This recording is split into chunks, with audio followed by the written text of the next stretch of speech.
Hey there, silly story here, bringing you another silly tale for everyone to enjoy. Book 1 of the Billionaire Brotherhood series. 6 powerful men, a secret society bound by one vow, success at any cost. They're rich, ruthless, and driven, though when it comes to love, they're not always as successful. I'm Ava Brown, just a small-town waitress from the Midwest who never dreamed I'd end up stranded on a tropical island resort with a man like James Williams. He's the kind of guy who looks like he stepped out of a luxury magazine, domineering, powerful, and way too sexy for his own good. The hotel's manager, he's got the world at his feet, and me, well, I'm just trying not to trip over mine. What's the harm in a little fling in the middle of a stormy paradise? Right, I tell myself it's just a temporary distraction, something to escape into. But then, those stolen moments with James start to mean more. And suddenly, it's not just about the fun. It's about us. About me giving my heart to him. Even if I don't know who he really is, until I find out the truth. Story begins. Let me tell you about the worst and best vacation of my life. It all started with a broken coffee machine, a string of 12-hour shifts at the diner, and a sneaky intervention by my roommate Katie. She's one of those people who believes the solution to any problem is either chocolate or spontaneous trip. I, on the other hand, believe in things like saving money and not leaving my comfort zone. But Katie, she's persistent. Come on, Ava, she'd said one night, slamming down her laptop dramatically. You're 25.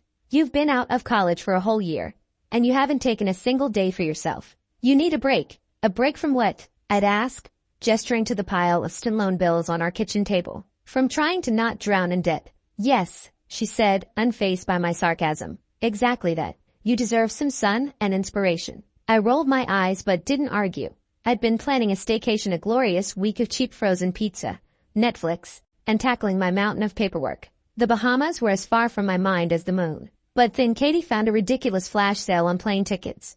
And before I knew it, she was shoving an envelope into my hand with an itinerary and a note that said, "Don't come back until you've had an epiphany." So, there I was, stepping off a plane into the kind of paradise that exists in travel commercials. Turquoise waters, white sandy beaches, and palm trees swaying in the breeze. It was like walking into a postcard. The resort was so fancy it made my thrift store sundresses feel like a crime. Everywhere I looked, there were couples in designer swimwear sipping cocktails that cost more than my electric bill. And then there was me, standing in the lobby with a duct-taped duffel bag, $43 in my bank account, and absolutely no plan. What could go wrong, right? The brochure said, "Escape to paradise." What it didn't say was prepare to get stuck in an elevator with the most maddeningly attractive man alive while a hurricane bears down on you. It wasn't how I imagined my tropical getaway would start or end, for that matter. But there I was, standing shoulder to shoulder with a man so ridiculously polished, he looked like he'd stepped off the cover of Rich and Resting Bitch Face Monthly. Too handsome and gloomy at the same time. His name was James, or at least that's what he said. He had that effortless charisma, the kind that made you feel like you were on the wrong side of a velvet rope just standing next to him. His tailored suit was so pristine, it almost defied the laws of physics, especially considering the oppressive island humidity that could have turned a wool coat into a sauna. And his face, it was so symmetrical it should have been copyrighted. Perfect jawline, perfect cheekbones. A face that looked like it belonged in a cologne ad or a high-end art gallery. But it wasn't just his looks. It was those eyes, stormy, intense, like he was perpetually teetering on the edge of an existential crisis or a world-altering decision. Honestly, I couldn't tell if he was deep in thought about the meaning of life or just wondering if I was worth his time. Either way, his gaze was like a puzzle I didn't know whether I wanted to solve or not. And here we were, two souls, trapped in a malfunctioning elevator, somewhere between the 3rd and 4th floors of a luxury resort in the Bahamas. I wasn't impressed, not even a little bit. The elevator had stalled with a low, exhausted groan, leaving us suspended between floors, held hostage by a maze of cables and wires. The air was thick, humid, oppressive, the kind that clung to your skin like a sweaty hug from a stranger. And here I was, sweating through my clothes, not from nerves, but because the elevator had clearly given up on air conditioning the moment we stepped in. James, or, as I like to call him in my head, Mr. Too Cool for Casual Fridays, was busy glaring at his phone, stabbing at the screen like it had personally offended him, as if a lack of signal in a tropical storm was some kind of existential violation. Earlier, when I'd been at reception, he had been talking to the staff with such authority that it made everyone stand a little straighter, like they were afraid to breathe too loudly. And now, here he was, trapped with me in an elevator, looking like he was preparing to close a deal that would change the fate of the universe. Probably some manager on vacation but still working mode. Right. Going somewhere important, I ask, breaking the uncomfortable silence that had settled between us like a storm cloud.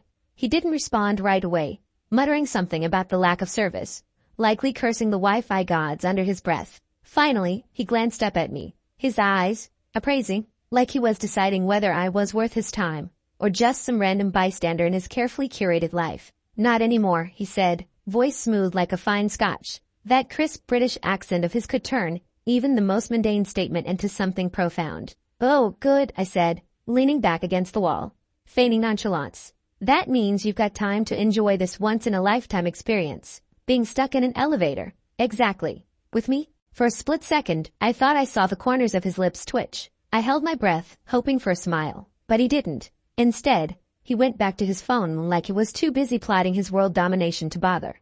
For a manager, I think you need more friendliness in your bones, I remarked, raising an eyebrow just to test him. His eyebrows shot up, like I'd just told him his suit was too boring. He didn't say anything for a beat, his mouth twitching again, like he was fighting a smile or a grimace. Finally, he chose the latter, and went back to glaring at his phone, leaving me to stew in the most exciting interaction I'd had all day. And just like that, the universe delivered its perfect storm metaphorically, of course, because the real storm wasn't the weather outside. It was the tension between us two strangers in a tiny elevator, suspended in time. We were stuck there for hours, not minutes, hours. My duct-tape duffel bag sat between us, a sad, battered symbol of my out-of-place-ness at this five-star resort. The silence stretched out, suffocating. So I did what I always do when things get awkward. I talked. I launched into a rambling story about my bakery bookstore dream, a cozy little place where people could sip lattes, browse old novels, and indulge in cinnamon rolls the size of their heads. At first, he didn't even seem to be listening. His eyes were still glued to his phone, his frown like a permanent fixture on his face. But then, when I mentioned my inspiration behind the name of the bakery, something changed. His frown softened. Plato, he asked, his brow lifting slightly as if I'd just uttered some great philosophical revelation. What's next? Aristotle on cinnamon rolls. I roll my eyes dramatically. Don't knock it till you've tried it, Manager Jimmy. The second I said it, I saw it. His jaw twitched just a tiny flinch, but enough to make me laugh. Oh, you don't like Jimmy, I tease, playing up my innocence. What's wrong with it? It's friendly, approachable. You could use a little of that. He glared at me, but I caught the edge of a smile tugging at the corner of his mouth. For a guy who could freeze you with a single glance, he wasn't as aloof as he wanted to be. Naturally, I made it my mission to call him Jimmy every chance I got. If I was going to be stuck in this metal box with Mr. Perfectly Tailored, I might as well have some fun with it. I glanced down at my bag and remembered something important: gummy bears. The kind that probably had too much sugar and could make anyone buzz for the next 3 hours. Don't judge me, but yes, I have gummy bears, I said, pulling them out and offering them like they were the Holy Grail. Is there a rule about eating gummy bears in elevators? He asked, feigning mock seriousness. No, but I feel like elevator food tastes better because of the absurd situation, I replied with a grin. I'll share if you want. He took a few, and we spent the next few minutes laughing, joking about how elevator food really was better. It was nice, just two people laughing, not trying to be anything but themselves, making the best of a weird situation.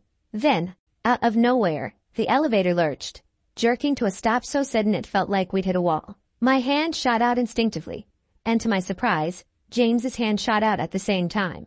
We froze. His fingers brushed against mine, but neither of us pulled away. We stared at our hands, unsure whether to let go or hold on. After a beat, we both burst into nervous laughter, pulling our hands back like nothing had happened. Awkward, I said, trying to hide the little thrill that had just shot through me. Very, he agreed, his voice a little softer now, his lips quirking into a small smile. But I think we've both learned that we're not as graceful as we'd like to think. I laughed, but this time it wasn't just because of the absurdity of the situation.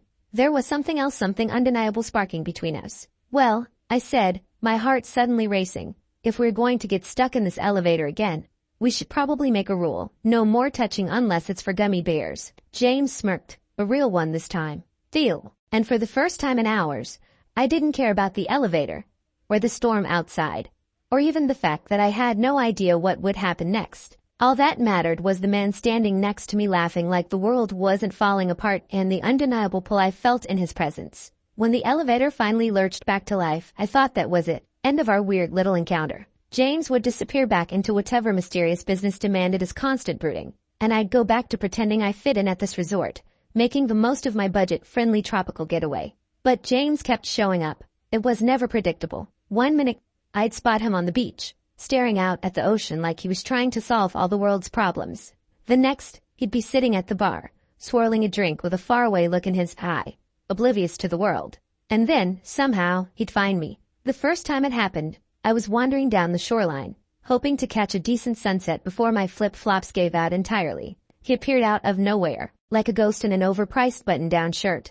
"Exploring?" he asked, his voice smooth and low, like he'd already figured out the answer. "Trying," I replied, "but I think my shoes are staging a mutiny." He glanced down at my sand-covered flip-flops, and the look on his face was somewhere between disapproval and outright disgust. "You're walking these trails in those?" "Hey, don't judge," I said, narrowing my eyes at him.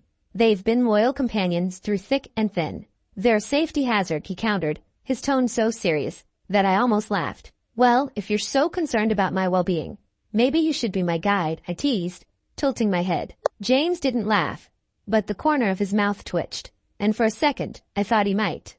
"I could show you the hidden trails," he said after a pause, "if only to prevent you from spraining an ankle in those death traps." "Wow, what a gentleman," I said, throwing him a playful grin. "But don't think this means I'll stop calling you Jimmy." His eye roll was subtle, but I caught it. That walk turned into the first of many. James had this way of drawing you in without meaning to, or maybe he did mean to.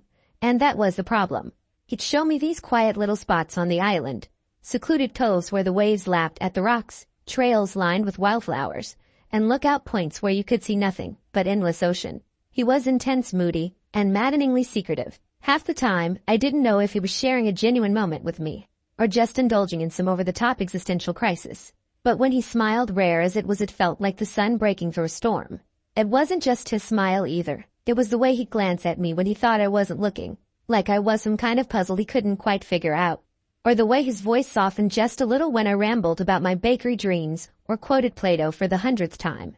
For a guy who probably owned more ties than I had pairs of socks, James Williams had a way of making the world feel different. And that, I realized with growing unease, was dangerous, because the more time I spent with him, the more I felt like my carefully guarded heart was slipping through my fingers. The storm, by the way, was no joke. I'm talking full-on apocalyptic chaos, the kind where palm trees bend at angles they definitely weren't designed for, and rain comes at you sideways like it has a personal vendetta. The hurricane turned everything upside down, and the resort quickly went from luxury paradise to something resembling a very soggy apocalypse movie. Flights were canceled, guests were evacuated, and the staff was scrambling to keep things running with the kind of frantic energy you usually see in gang shows. And somehow, James and I ended up on our own little adventure. It wasn't planned, obviously. I mean, if I'd known I was going to be stuck with him for days, I might have reconsidered my flip-flops and packed a hair tie.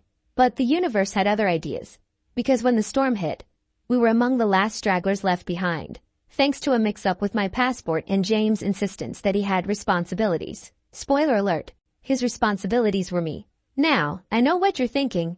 A hurricane, with James Williams. No one could be that lucky. And you're right, but I was. Our grand hurricane survival plan started with trying to stay dry, which lasted all of 30 minutes. Somewhere between the wind howling like a banshee and the rain drenching us to our bones, we gave up and embraced the chaos. And that's how I ended up dancing in the rain with James freaking Williams. It started as a joke. I twirled in a puddle, splashing water like I was some carefree dancer in a music video. I was only trying to make him laugh, because I'd had enough of being serious and tense with the world falling apart around us. But instead of rolling his eyes or sighing, he grabbed my hand and spun me around, like I was the most important person in his world. For someone who probably hadn't stepped foot in a nightclub or any place with sticky floors, he had surprisingly smooth moves.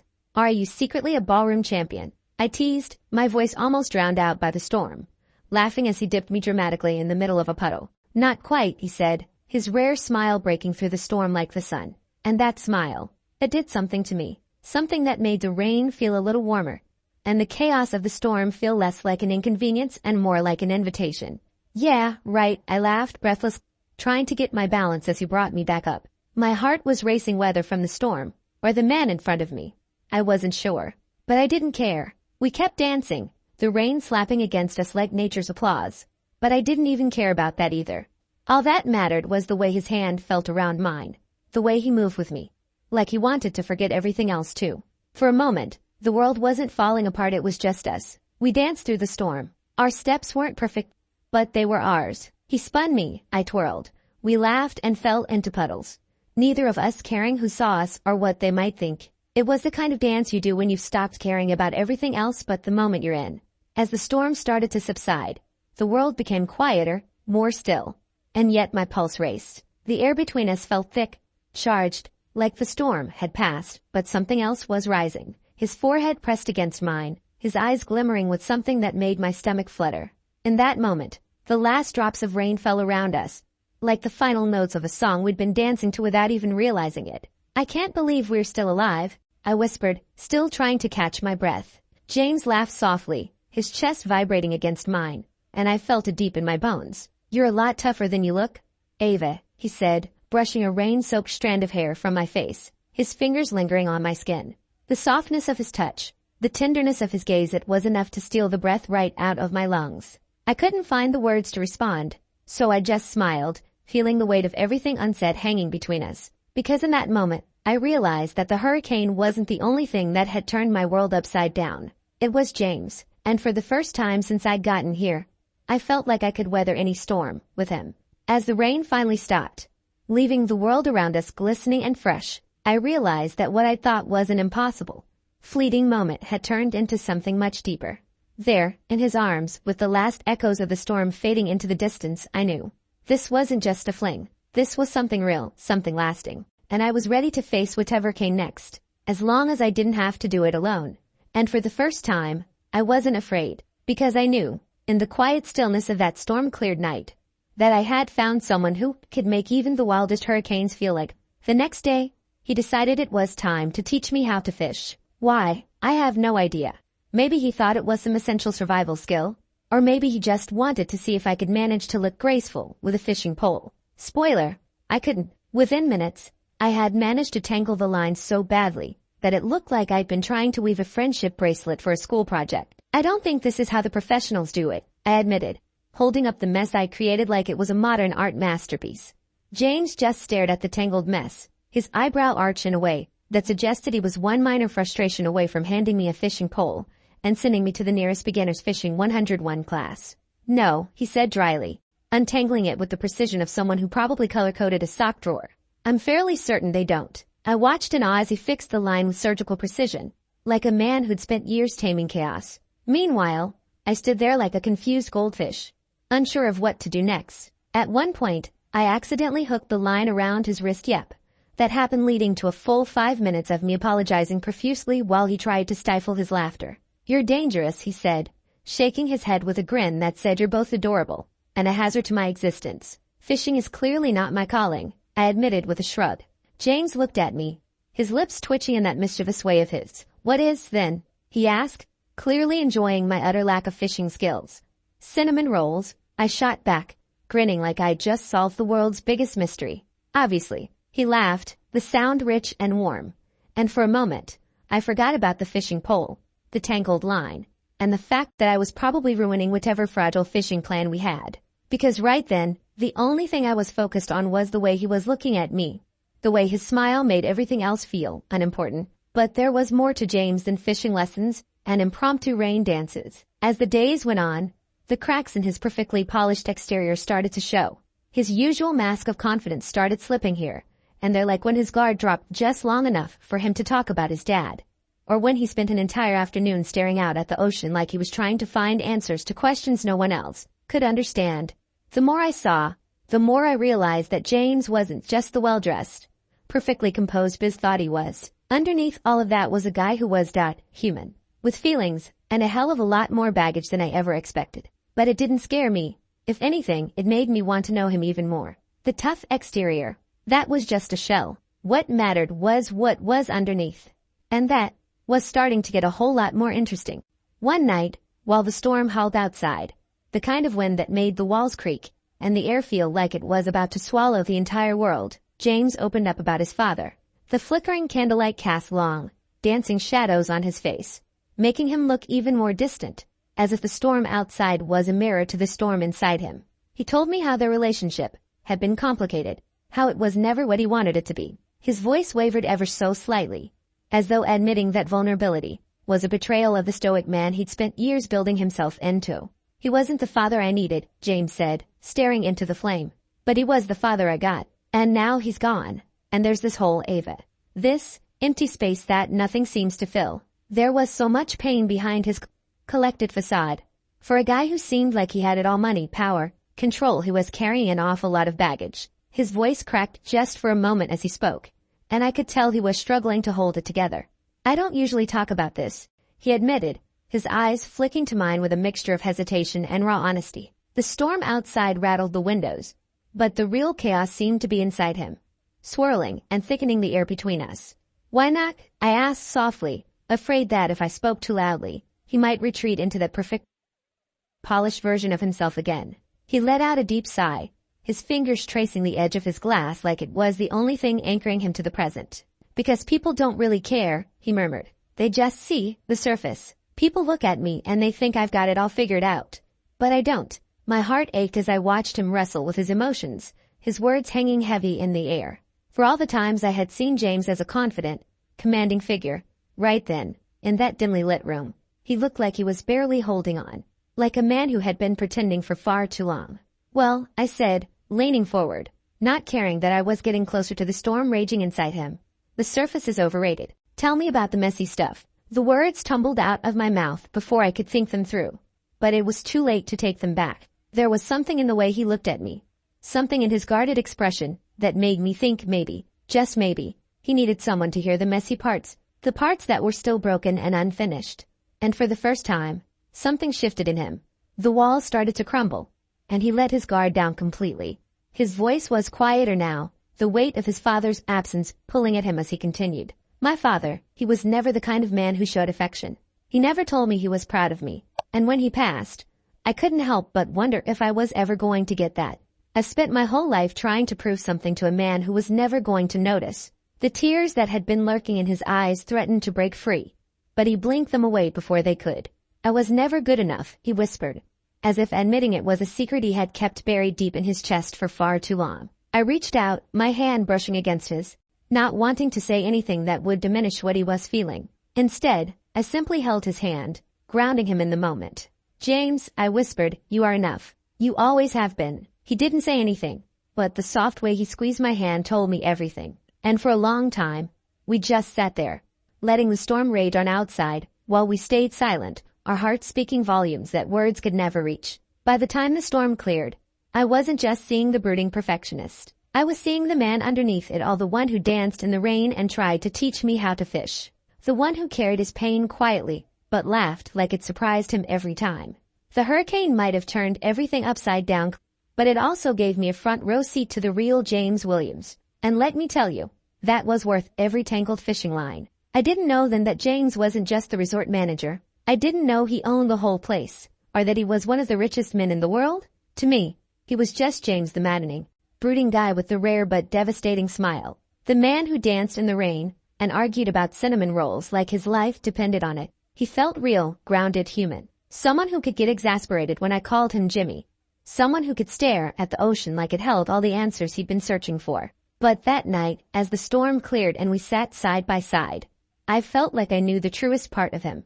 And somewhere between the rain and the confessions, it hit me. I loved him.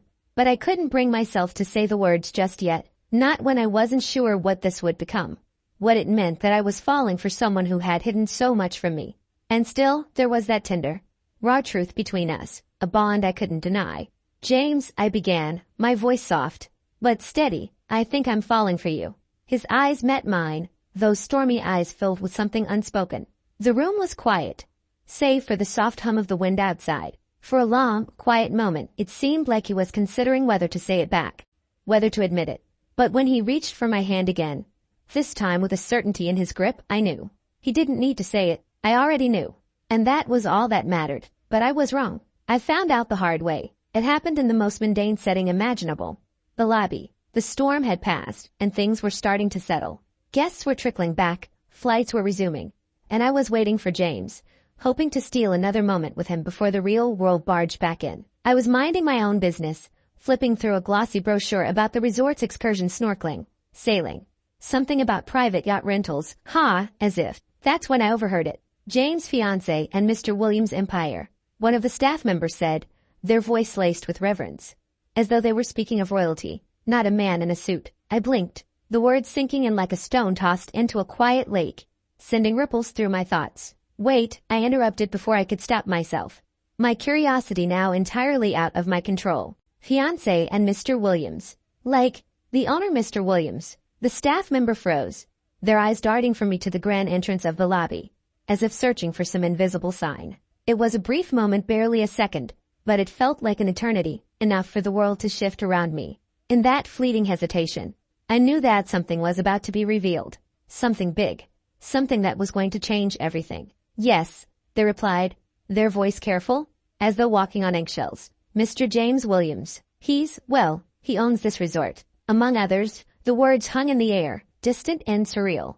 Others. What did that even mean? My mind struggled to keep up, scrambling to process what they had just dropped into my lap. James, the man I'd been sharing quiet moments with in the rain, who had patiently untangled my fishing line and listened to me babble about cinnamon rolls and Play-Doh. He wasn't just the manager. He owned the resort. And others. The weight of the revelation hit me like a wave crashing into the shore. He was more than just the guy I'd been sharing conversations and awkward silences with. He was James Williams, the kind of person whose name made people lower their voices and look at their shoes. The kind of person who could buy entire islands for fun, who could probably have his pick of any place, any person, with a single phone call. And there was more. A fiancé, a well-known actress, the kind of woman who probably spent her days attending galas and charity balls, while James lived this other life I never even knew existed. The staff member must have seen the shock on my face, because they added quickly, almost apologetically, he's, kind of a big deal. One of the wealthiest men in the world. Actually, his fiancée. I believe their wedding should be near. The words came at me like bullets, sharp and unrelenting. One of the wealthiest men in the world. The fiancé of a famous actress. A wedding. My mind reeled, struggling to catch up. What did that even mean? What was I supposed to do with this information? What was I supposed to do now, with the realization that the man I'd spent days with dancing in the rain, getting tangled in fishing lines, talking about cinnamon rolls and my humble little bakery dream wasn't just any man. He was him. The man with more wealth and power than I'd ever dreamed of. Wrapped in a tailored suit and a polished smile. It felt like someone had dropped a bomb on me, and I was still standing there, covered in the debris. The look in the staff members' eyes, the pity, the understanding told me everything I needed to know. They knew. Everyone probably knew. James wasn't just some guy. He was James Williams, a name that carried weight, a name that could shatter the glass of my carefully constructed little world. I stumbled out of the lobby, my mind spinning with the revelation. The storm outside, the fishing lessons, the long soulful walks, the way he'd listened so intently when I talked about my dreams. It had all been so real, so intimate. But now I had to wonder, was it all just a facade? Was that James the real James? Or had I been swept away by another polished part of his empire? A carefully crafted version of himself, designed to hide the truth. Had I been falling for a man? Or had I been falling for a version of him that wasn't even his own? A man who was playing me, playing all of us, and I was just too naive to see it. I couldn't stop the questions. They kept swirling in my mind like a storm that refused to quiet. And maybe, just maybe, this was exactly how James had wanted it. Because as much as I'd been falling for the man who danced in the rain and smiled like the sun, now I had to wonder, who was he really? Was the man I'd known, the man I'd shared all these moments with, ever even real? When I confronted James, I expected an explanation. I expected to see some sign of remorse, some hint that he felt guilty for hiding this massive secret from me. But instead, when I stood before him, asking him to explain himself, he didn't even flinch. His face, usually so composed, was completely unreadable. Like he'd been bracing for this moment for far too long. Like he knew that sooner or later, the truth was going to come crashing down. And when it did, he wouldn't be able to hide behind his charm or his perfectly tailored suits anymore. He just stared at me with those stormy eyes. And for the first time, I wasn't sure if I could trust anything I saw there. His gaze, usually so direct and confident, now seemed like an ocean I couldn't navigate. There was so much unspoken in those eyes, pain, regret, maybe guilt, and yet something darker, something far colder than I had ever imagined. The tension between us was unbearable, crackling in the air like static before a lightning strike. The kind of silence that felt like it was stretching into infinity. I stood there, helpless, wondering if the man who had made me laugh in the middle of a storm, who had patiently untangled fishing lines and listened to my wildest dreams, was the same man who had been hiding along behind this empire of wealth, power, and secrets. The world shifted beneath my feet. The ground felt unsteady, as if everything I had known, everything I had believed about him, about us, was suddenly crumbling. I didn't know what to do, where to go, or even what to feel. I was drowning in confusion, and the weight of his silence pressed down on me like an anchor. What had I been so foolish to believe? Was any of it real, or had it all been a lie, a game played out on his terms, from a man who couldn't even be honest with me? I laughed then, a short, incredulous sound that echoed through the hollow corridor. The laugh was bitter, disbelieving, like a reflex to the absurdity of it all. "You wanted me to see you?" I asked, my voice shaking with a mix of frustration and disbelief. "James, I've been sharing my dreams with you, my struggles, my life, and this whole time, you've been sitting on this massive secret, just letting me humiliate myself." His face tightened, but he stepped closer to me. "You weren't humiliating yourself," he said, his tone firm, his eyes steady. "You were being honest. That's what I wanted, your honesty. Not the version of you that might have shown up if you'd known who I was." I recoiled at the words, my anger rising with every beat of my heart. "You lied," I snapped, taking an involuntary step back, needing space, needing distance from him.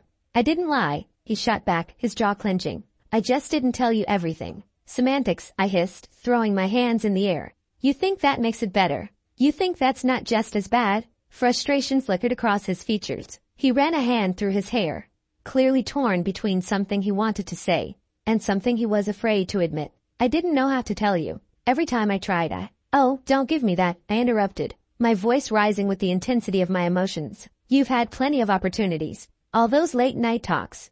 All those little bonding moments we had. What was stopping you, James?" "Afraid I'd suddenly start bowing and calling you sir." His eyes darkened, narrowing. "That's not fair." "Fair?" I scoffed, the word leaving a sour taste in my mouth. "You don't get to talk to me about fair. You held all the power in this. All of it. You knew everything about me, my dreams, my fears, my silly little hopes, and I knew nothing about you. Not the real you." He opened his mouth, as if searching for words that could make sense of everything. But nothing came. Then, finally, he spoke, his voice softer now, almost pleading. "Ava, I didn't want this to happen. I didn't want us to be tainted by what I have." "Well, congratulations," I said, my voice cold, cutting through the air like ice. "You got your wish. Because now it's not tainted, it's ruined."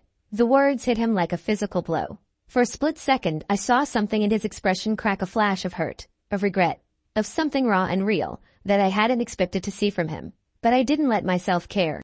The storm inside me had already reached its peak, and I wasn't going to let his broken look make me second-guess myself. "Is that what you wanted me to believe?" I added, my voice breaking through the tension like a strike of lightning.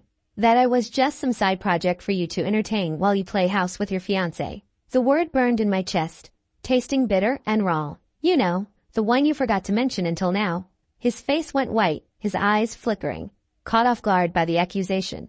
"Ava, please." "No," I said, cutting him off with a sharp wave of my hand. "You don't get to say anything. Not now. Not after everything." My chest tightened as I forced the words out.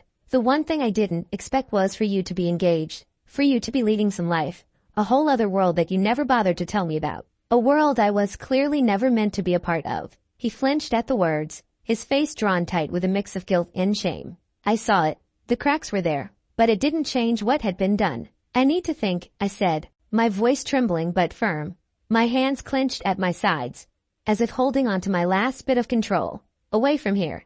Away from you." "Ava, wait," he said, his tone now urgent, his hand reaching out as if to stop me. But I didn't wait. I couldn't. I turned, the weight of the moment sinking into my chest, and walked away. Each step felt heavier than the last, like I was dragging the weight of everything we'd shared with me, every moment we'd spent together, every word he'd said that now felt like a lie. I didn't look back, not even once, and as I left him standing there, silent and motionless, I couldn't help but wonder, was I walking away from the man I'd started to fall for, or from a lie I'd never be able to forgive? I chose to stay away from James. The betrayal I felt sat heavy in my chest, and the last thing I wanted was another conversation filled with his excuses, or that maddening he always carried. At first, I hid in my room, pacing the small space like a caged animal, trying to sort through my emotions. Anger, confusion, and an ache I couldn't quite name turned together, leaving me restless. Eventually, I decided I couldn't sulk in solitude forever. The island had plenty of distractions: sunsets, waves, and the kind of fruity cocktails that came with tiny umbrellas. Maybe one of those would help me clear my head. I headed to the resort's bar, tucked away in a corner that felt far enough from the chaos of my thoughts, but close enough to reality. It was quiet, with soft music playing and a few scattered patrons nursing their drinks. Perfect for being alone without feeling completely isolated. I ordered something colorful and overly sweet, leaned my elbows on the polished counter, and stared into the glass like it held the answers I was searching for. I wanted to think, to process everything that had happened with James, but mostly, I just wanted to escape the storm in my head. That's when he showed up. The chair beside me scraped against the floor, and a man settled into it with a confidence that could only come from someone who was used to owning every room he walked into. He was striking, tall and golden-haired, with a grin that could charm the scales off a snake. "Mind if I join you?" he asked, his voice smooth and warm, like a perfectly aged whiskey. I glanced at him, caught off guard. "It's a free bar." He laughed, an easy, carefree sound that contrasted sharply with the tension I'd been carrying all day. "True, but I like to be polite." "Name's Hayden Hall," he said, extending a hand. "And you are?" "Ava," I replied, hesitating before shaking his hand. "Well, Ava," Hayden said, leaning on the counter like he owned the place. "You look like someone who could use some company, or at least someone to distract you from whatever's on your mind." I raised an eyebrow, not sure whether to be annoyed or amused by his audacity. "And you think you're the distraction I need?" "Absolutely," he said, his grin widening like he knew he had me exactly where he wanted me. "It's kind of my specialty." There was something about him that was impossible to ignore. Hayden was charming, no doubt about it. He had that effortless flirtation, the kind that made you wonder if he practiced it in front of a mirror every morning, just to perfect that exact balance between cocky and irresistible. It wasn't too much, just enough to make you question whether he really was this smooth, or if he just knew he could make anyone feel like the most important person in the room. I found myself relaxing into the conversation, laughing at his ridiculous stories of his escapades across the globe. The way he described almost every situation as some sort of grand adventure had me in stitches. He spoke like a man who never took life too seriously, a stark contrast to everything I was processing from earlier that day. But as I listened, the reality of my earlier conversation with James crept back into my thoughts. His betrayal, the secrets, the lies. I hadn't had time to truly process it all. My emotions were a tangled mess, and it felt like they were starting to catch up to me, weighing down on my chest. I needed some space. I needed a moment to breathe. That's when Hayden did something that threw me off balance. He leaned in closer, just a little too close for comfort. His movements were slow, deliberate, yet somehow casual. His eyes twinkled with that same mischievous spark that had been there from the start. "Hayden," I asked, raising an eyebrow, my voice barely a whisper as I felt a weird heat crawl up my neck. "Relax," he murmured, his voice smooth like velvet. Before I could pull away or even process what was happening, his hand reached out to gently tuck a loose strand of hair behind my ear. This felt too wrong, considering everything that had just happened with James. I froze, unsure of what to do. Should I pull away? Should I stop him? My body wasn't listening, and my thoughts were a jumbled mess of emotions I hadn't even begun to untangle. And then, before I could even respond, chaos broke loose. Wham! I barely had time to register the sound before Hayden was sent staggering backward, clutching his jaw in shock as James appeared, fury written all over his face. His presence was like a storm that hit me all at once. His eyes were blazing with something dark: rage, frustration, and pain that I couldn't quite place. "Henry, I'm going to kill you," James shouted, voice low and filled with raw intensity. His fists were clenched at his sides as he moved toward Hayden with dangerous speed. "Whoa, whoa, whoa," I shouted, instinctively stepping between them, my heart racing. What was happening? Hayden or Henry? I was still trying to figure that out. Had regained his balance and was rubbing his jaw, clearly unbothered by the sudden violence. He grinned, that same cocky, annoying smirk on his face. "Calm down, bro," Henry said, holding his hands up in mock surrender, his voice almost too casual for the situation. But the glint in his eyes told me he was enjoying this far more than he should have. "You tried kissing her," James roared, his voice cutting through the tense air like a knife. "What the hell are you even doing here?"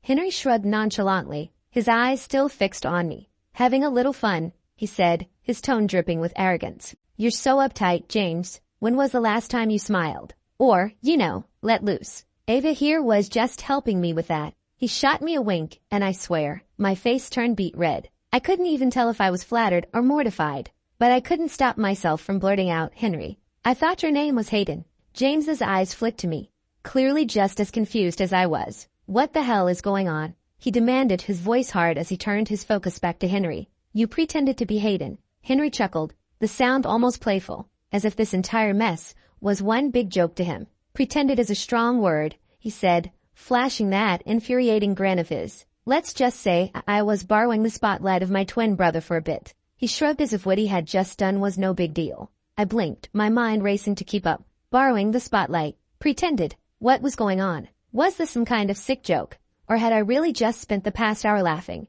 and talking to someone who had been lying to me the whole time? I opened my mouth to say anything, but the words got stuck in my throat. James, meanwhile, was barely holding it together.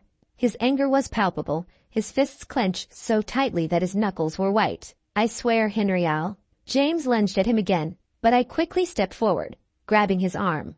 Stop it, both of you, I shouted, the frustration in my voice rising. But James, his face flushed with anger, shot me a look that was part desperation, part defeat. Ava, don't you see what he's doing? He's toying with you. I just shook my head, stepping back. I don't know who's toying with me anymore, James, I muttered under my breath. This was too much. It was all too much. I had no idea who to trust, who was being honest, or who was playing some game I didn't want to be a part of. Whatever this was between us, whatever it could have been, too complicated, too chaotic, too everything. And as much as I wanted answers, I needed space even more. Without another word, I turned on my heel and walked away, the sound of their bickering fading behind me as I left the chaos of the bar behind. I needed space. I needed clarity. And most importantly, I needed to get away from both of them. The next morning, I was just trying to enjoy a quiet breakfast. The world outside felt distant, my mind still tangled in the chaos of the previous day. I poked at my pancakes, trying to push aside the lingering confusion and frustration. But as I took another bite, I felt a presence across from me. I looked up and there he was, Henry, casually pulling out a chair and sitting down with that devilish grin plastered across his face. I didn't even have to guess what was coming next. Not now, Henry, I muttered under my breath, rolling my eyes as I stared at him. Enough with the games. Of course, Henry's grin only grew wider. The guy was like a cat with a toy mouse, except instead of a mouse, it was me. And instead of a cat, it was Dot. Well, a ridiculous, annoyingly handsome man. Nice meeting you, Ava, he said, leaning back in his chair with that mischievous gleam in his eye. I'm Hayden, by the way. My twin brother's still sleeping, so you get the pleasure of my company. I stared at him, blinking, half expecting him to break into song or pull out a balloon animal. Oh, great, I deadpanned. So I'm stuck with you now. Lucky me, he chuckled, the sound making me feel like I was watching an episode of some soap opera, where the ridiculously good-looking guy was always the villain. I sighed, irritation bubbling up again. The man was like a human version of an annoying, clingy text message that you couldn't block, no matter how hard you tried. It had been a roller coaster of emotions already. Yesterday was enough for me to start a new therapy session with a bucket of margaritas, and I wasn't about to get dragged into another one of his games. He was clearly toying with me, enjoying the chaos of watching me squirm. Not today, Henry. Not today. So I did what any person would do when they were fed up with someone who thought they were the king of the world. I pretended to be deaf. Yep, that's right. I just stared at my plate and continued eating my waffles like I was in an alternate universe, where he didn't exist. If he wanted to talk to me, he could use sign language. Hey, Ava, he said, leaning closer like he was trying to get my attention, his voice now ridiculously sweet. I'm really the other twin, you know. I didn't answer. Come on, he pressed, clearly not taking the hint. Still nothing. Wow, he finally said, dramatically slumping in his seat. That's cold. Not even a smidge of mercy. You sure you're not related to my James? I shot him a side eye, but nothing else. Henry or Hayden huffed in defeat, and for a split second, I thought maybe, just maybe, he would give up. But then his smile returned, like he couldn't stay mad for long. Okay, I get it. You're not interested. But remember, I'm Hayden, the law-abiding twin, he said, winking at me like he just got an award for best actor in a soap opera. My brother, on the other hand, loves to play with others. A lot. I rolled my eyes. Seriously? Hayden, I muttered, stuffing a bite of waffles into my mouth. I'll believe that his name is Hayden for now. Enough with the games. I've been through enough dramatic episodes in the last 24 hours to last a lifetime. Hey, I'm just here for fun, he said, holding his hands up in mock surrender. But I'll stop bugging you for now. Yeah, right? I focused on my plate, silently praying he'd just get the hint and leave me alone. But of course it was never that easy with Hayden. He seemed to take it as a challenge. You know, James and I have been friends for years. He's a tough guy to get close to. But once you're in for life. It's just that he's been a mess for days now. I froze, my fork halfway to my mouth. I shot him a confused look, unsure where this was going. The tension I'd been avoiding came rushing back. I opened my mouth to respond, but Hayden kept talking. Look, I know that trusting him can be difficult, he said, his tone softening. But trust also doesn't come easy to James, especially not now.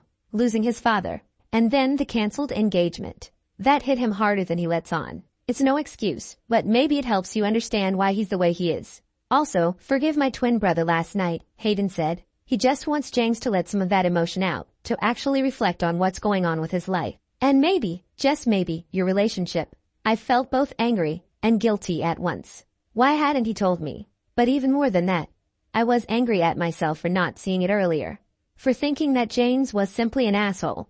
That his behavior was just him being difficult. It had never occurred to me that his behavior might be a mask. He's not the man you think he is, Hayden added, his tone softer now, as though he finally sensed the shift in my attitude. James, he's been carrying this all by himself. He doesn't trust anyone enough to let them in. He never has. I was stunned into silence. I had always thought James was cold, calculating, maybe even a little heartless. But now, hearing Hayden explain it this way, all the pieces started to fall into place.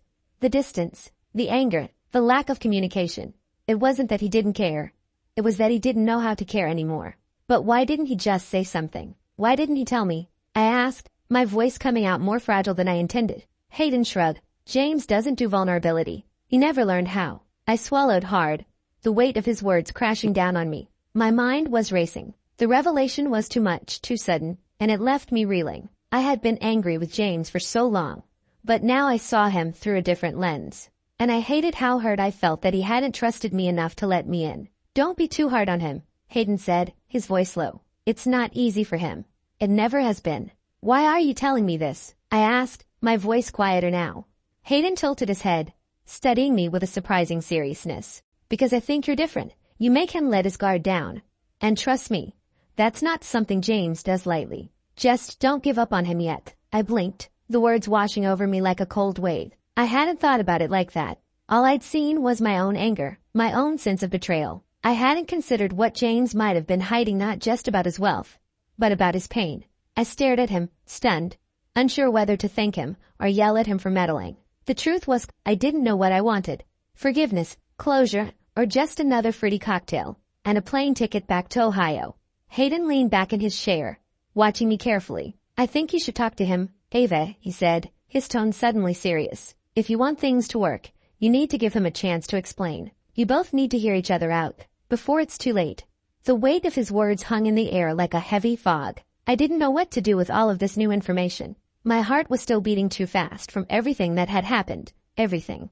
And I wasn't sure if I could handle the truth of it all. But one thing was clear. I needed to talk to James. And soon, as I sat on the pier that morning, watching the sunrise paint the sky in hues of pink and gold, I found myself lost in thought. James wasn't perfect. He was flawed, broken in ways he tried so hard to hide.